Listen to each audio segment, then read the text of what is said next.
I used to think the quietest rooms in the world were the ones that had never been filled with sound. I was wrong. The quietest room is the one that used to be full of voices, of laughter, of the particular noise that a family makes just by being alive together, and then one day went completely still. I am 79 years old. My name is Margaret, and the morning I finally understood what peace really meant, I was sitting alone in my kitchen in Cleveland, Ohio, holding a cup of coffee that had gone cold, watching the frost creep slowly across the bottom of my window pane. It was early. It was January, and for the first time in my entire life, nobody needed me to be anywhere. That sounds like a small thing, doesn't it? That nobody needed me anywhere. But I want you to understand something. For 53 years of my life, someone always needed me somewhere. And when that stops, when the phone isn't ringing with that particular urgent energy, when the house isn't filled with the background noise of other people's needs, the silence hits you like a wall you didn't see coming. I was married for 31 years to a man named Gerald. He was a civil engineer. He had big hands and a quiet laugh, and he always smelled like pine soap. When Gerald died, 7 years ago now, a Tuesday in February, heart attack, no warning, I thought the grief would kill me too. It didn't kill me, but it changed me in every way a person can be changed.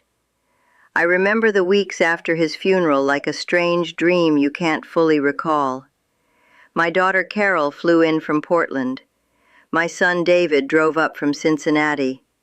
They cleaned out the refrigerator. They called the insurance company. They sat with me at the kitchen table and held my hands and told me everything would be all right. And then, because they had their own lives and their own children and their own demands pulling at them from every direction, they went home. And the house went quiet. I don't blame them. I want to say that clearly because this story isn't about blame. But I did spend a long time feeling invisible in that quietness. I spent a long time waiting for the phone to ring, waiting for someone to need me, waiting to feel like I mattered to someone, somewhere, in some meaningful way. That waiting was the loneliest thing I have ever done. The first 2 years after Gerald were what I would call the drowning years. I don't mean that dramatically. I mean that I was going through the motions of being alive without any real sense of purpose underneath them. I woke up. I made coffee. I watched the morning news. I ate lunch alone. I called Carol on Thursdays. I went to church on Sundays.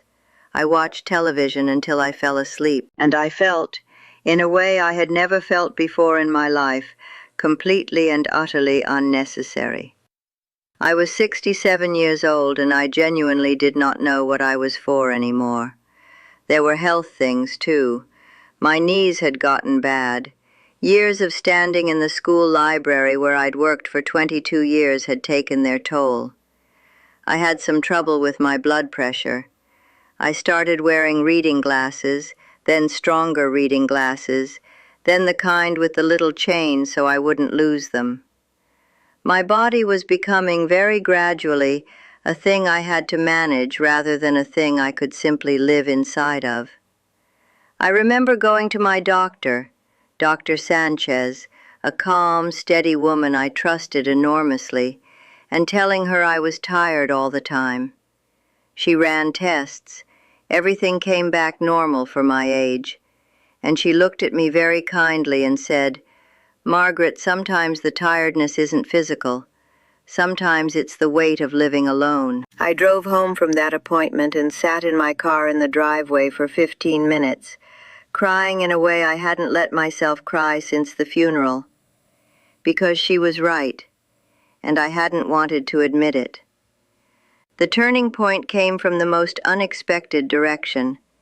My neighbor across the street, a woman named Ruth, 83 years old, sharp as a tack, white hair she wore in a braid down her back, knocked on my door one October afternoon and said simply, I'm going to teach you how to make bread. Come over at 3. That was it, no preamble, no concern or pity in her voice, just an instruction. I don't know why I went. I almost didn't. But something about the directness of it got me off the couch and across the street at 3 o'clock, and Ruth handed me an apron and started talking me through the process of making sourdough bread like it was the most natural thing in the world. We made bread that afternoon, and the week after, and the week after that. And while we made bread, Ruth talked. She told me about her own life. She'd been widowed twice. She'd survived a cancer diagnosis at 75. She'd outlived one of her children, which she described as the single hardest thing a human being can do. She talked about all of this without self-pity, just as information, just as the texture of a life that had been genuinely and fully lived. One afternoon, covered in flour, I asked her how she did it, how she kept going, how she seemed so, and I searched for the word, settled. She was quiet for a moment, pressing her palms into the dough. Then she said, I stopped needing people to make me feel okay. I made peace with myself instead. Everything after that got easier. I have thought about those words almost every day since then. I stopped needing people to make me feel okay, because that was exactly what I had been doing. I had been waiting, my entire adult life, but especially those desperate years after Gerald, for other people to fill me up, for my children to call more, for my friends to visit more, for someone to see me and reflect back to me that I still had value, that I still mattered. And what Ruth was telling me in that warm kitchen with flour on the counter and something rising in the bowl was that nobody was coming to do that for me. I had to do it for myself. I am not going to tell you that I changed overnight. I didn't. Wisdom doesn't arrive all at once. It seeps in slowly, like water finding its level. Over the months that followed, I started making very small, deliberate choices. I started walking every morning.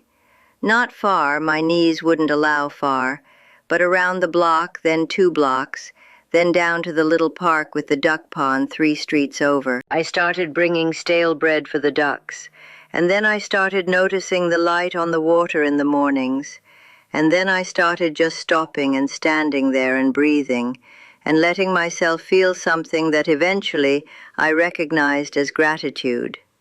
I started reading again, really reading, the way I had before Gerald got sick and life got cluttered with worry.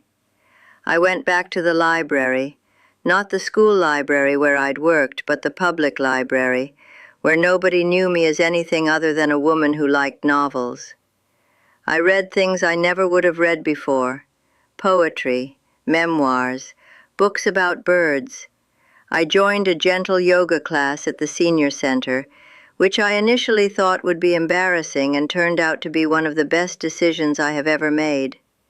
The teacher, a young woman with a calm voice who never made any of us feel old or slow, would say at the end of every class, "Let your body be exactly as it is," and I would lie there on the mat and try, genuinely try, to let myself be exactly as I was. There is something that happens, I think, when you stop fighting against the life you have and start actually living inside of it. I won't dress it up in pretty language. Some days are still hard. Some days I miss Gerald so sharply that the pain is physical. Some days Carol doesn't call, and I feel that old hollow feeling rise up in my chest. Some days my knees ache so badly that I don't make it to the park, and I sit by the window instead, watching the snow, and I feel the edges of that old loneliness pressing in. But those days don't own me the way they used to, because I have learned, slowly, imperfectly, in the particular way that people in their late 70s learn things, that peace is not something that comes from the outside. It doesn't come from having your children call more, or your grandchildren visit, or your health being perfect, or your bank account being comfortable, or anyone seeing you and saying the right words. Those things are beautiful when they happen, but they are not the source. The source is inside. It always was. I just had to get quiet enough to find it. These days, my mornings are my favorite part of the day. I wake up slowly, without an alarm. I make my coffee, 1 cup, good coffee, no rushing. I sit by the window with my book. I watch the light change on the frost on the glass. I breathe. I think about what I might do with this day, this particular ordinary, irreplaceable day, and I feel something that I can only describe as gratitude mixed with wonder that I am still here to have it. My world is smaller than it once was. That is simply true. I don't drive on highways anymore. I don't travel. My social calendar is quiet. Some people, if they looked at my life from the outside, might feel sad for me.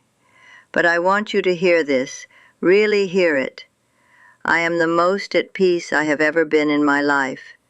Not despite the smallness, because of it. Because in the smallness, I finally found what matters. And what matters, I discovered, is very simple. A good morning, a warm cup, a window with something worth watching, a body that, creaky and imperfect as it is, carries me through another day, a heart that, bruised and mended and bruised again as it is, still feels things deeply. Peace, I have learned, is not the absence of difficulty. It is the decision, made fresh every single morning, to be grateful for the life you are actually living, instead of mourning the life you thought you would have.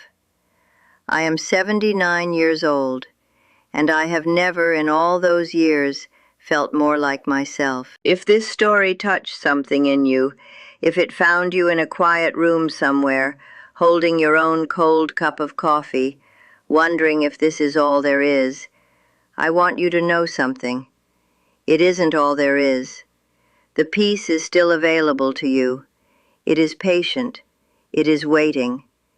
And if these words felt like a hand reaching toward yours, I hope you'll stay with us here on the final chapters. Because we are just getting started. Subscribe, and we'll keep walking this road together.